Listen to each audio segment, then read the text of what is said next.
Imagine yourself as Christopher Columbus. Your mission is to find a new route to Asia. So you plan to take a path that has not been taken before, using equipment that you're not sure is going to make it, trusting some math and science that is yet to be proven, and that any mishap or miscalculation means you're not coming home. Would you go? Would you take that risk? What is it that drives humans to take those risks? In 1968, there's going to be a group of guys who are going to do something very similar. Trust those same things, and this time travel 240,000 miles away from Earth.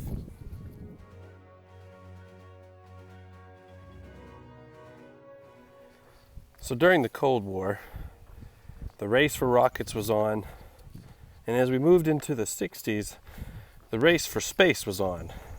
And President Kennedy gave a speech, Rice University, and he challenged the United States to reach the moon by the end of the decade. Why choose this as our goal? And they may well ask, why climb the highest mountain? Why, 35 years ago, fly the Atlantic? Why does Rice play Texas? We choose to go to the moon. We choose to go to the moon.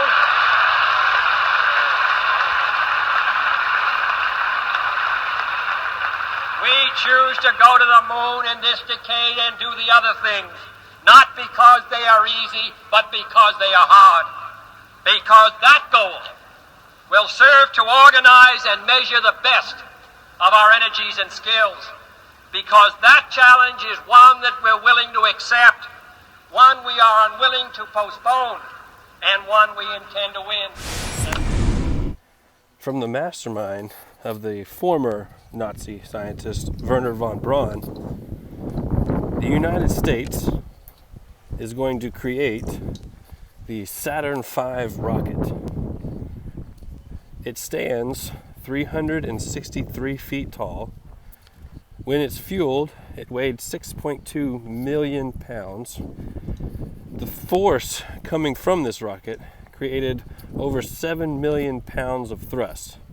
To put that in comparison, that's taller than the Statue of Liberty, heavier than 400 fully grown elephants, and with more power than over 80 Hoover dams.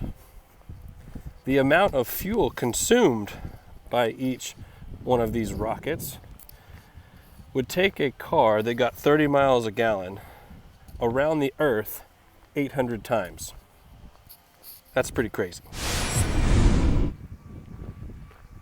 Now, right around the Apollo 7 mission, spy reports came in and said that the Soviet Union was going to send a cosmonaut around the moon.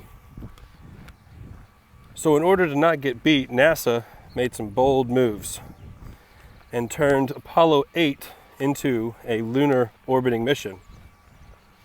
The problem is that no one had ever gone more than a little over 800 miles away from the Earth's surface, and they were fixing to go 240,000 miles away. And they only had 4 months to get ready, and 4 months to fix anything that needed to be fixed, and 4 months to get a crew ready to go to the moon. And that crew would have to trust a rocket that nobody had ridden yet in a spaceship with one engine that if at any point in time it failed, they weren't coming back home. The engines are armed. 4, 3, 2, 1, 0. We have commit. We have liftoff. Liftoff at 7:51 a.m. Eastern Standard Time. Looks good. Cleared the tower. Oh, and there's the rumble in our building.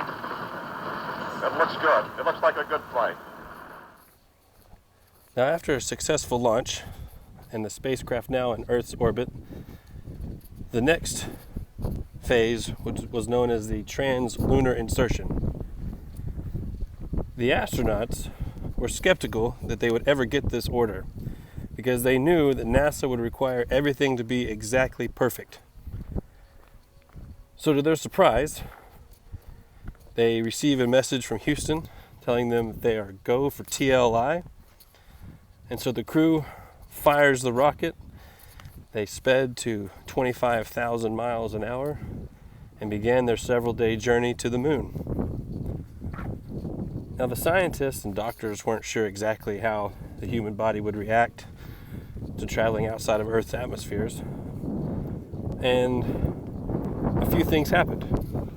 Oh, I don't know, about 2 or 3. I might as well get this out of the way right now because it'll come up sooner or later.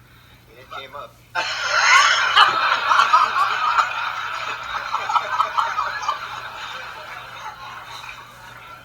I began to feel funny. I'll tell you, it wasn't a bit funny. You know, Jim Lovell and I had flown for 2 weeks, and I'd never gotten sick. I'd never been sick in an airplane, but I really wasn't feeling too good. And so I managed to throw up all over him. And that caused great consternation back on Earth when Anders wanted to squeal on me. I wouldn't let him. So finally he dumped it on the tape and they read about it. And then 8 hours later, I covered his tail for 8 hours.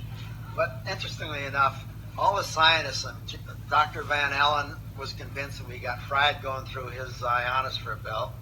This and that, the doctors were going nuts, and we wanted, as if they couldn't decide whether or not they were going to abort the mission. They didn't have much to say about it, really. Frank, I have to tell you this right now, but we were going to the moon regardless of what happened. Exactly. That's my point. No matter what they said, we were on our way. Jim had broken out the rubber bag to put it in. You know. But anyway, I got over in a big hurry, and then we did that for about 3 days. And then I'll just talk about inserting it into the lunar Before you go there, Frank. Hey, we're already to the moon here, Frank. I haven't even taken off yet. We need. I'm going to let you talk to the moon. Without getting into too much gory detail, Jim and I were up in the operational part. Frank was down in the navigation bay.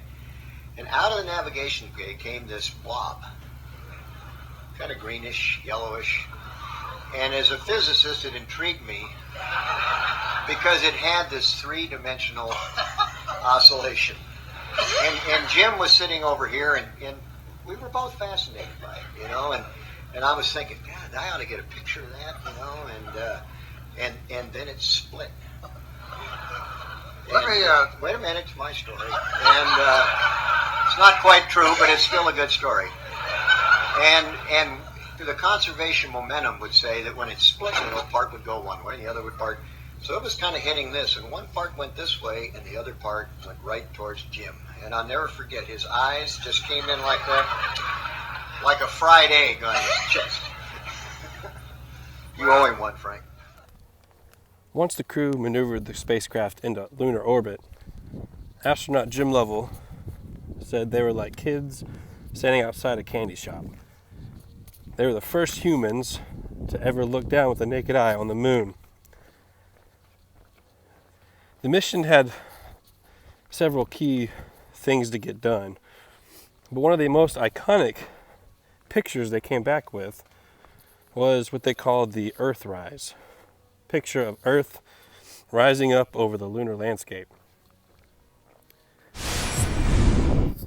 With the mission complete, the photographs taken, the telecast that was watched by the entire planet over with, the astronauts needed to get home. And to do that, they would have to once again fire the one engine to get them back to speed and back on a path headed to Earth. The problem is that if that engine didn't fire, the astronauts would be forever stuck in the lunar orbit. And they would have to make this important firing of the engine on the backside of the moon with no communication from Houston. So as they traveled around to the far side and lost communication with Houston, the crew fired the engine and they sped around the moon, coming around back into communication at just the appropriate time with the message of there was a Santa Claus coming from astronaut Jim Lovell. Now the astronauts made their way back to Earth, and eventually, after some other hair-raising events, splashed down into the Pacific Ocean. The sailor that opened the hatch for the Apollo 8 crew opened it, gasped, and fell backwards. The crew had asked him if he was shocked by the way that they looked after being in that spacecraft for so long. He kindly later replied, "No, it was the smell." Apparently, 3 men living in a small spacecraft for several days doesn't smell very good when you open it up.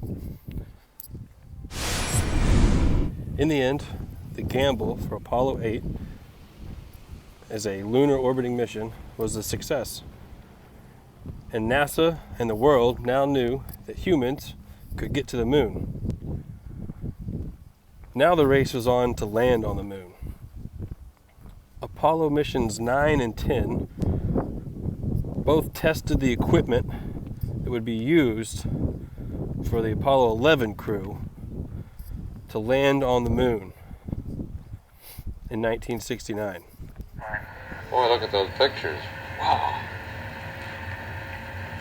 It's a little shadowy, but he said he expected that in the shadow of the lunar module. Armstrong is on the moon. Neil Armstrong, 38-year-old American, standing on the surface of the moon on this July 20th, 1969. That's one small step for man, one giant leap for mankind. With the exception of Apollo 13, the Apollo missions 12 through 17 all landed on the moon. But after Apollo 17, the public interest and funding had left NASA. And so they scrubbed the last 3 missions to the moon. And since then, nobody's been back. But with renewed interest in today's time of reaching Mars, NASA has now planned for a new mission in 2024 to once again send humans back to the moon in preparation for the Artemis project to get to Mars. So that's a little rundown of the Saturn V rocket and the Apollo 8 mission. I had fun researching this topic and looking into some new things that I didn't know. I encourage you to do the same thing. We'll see you later.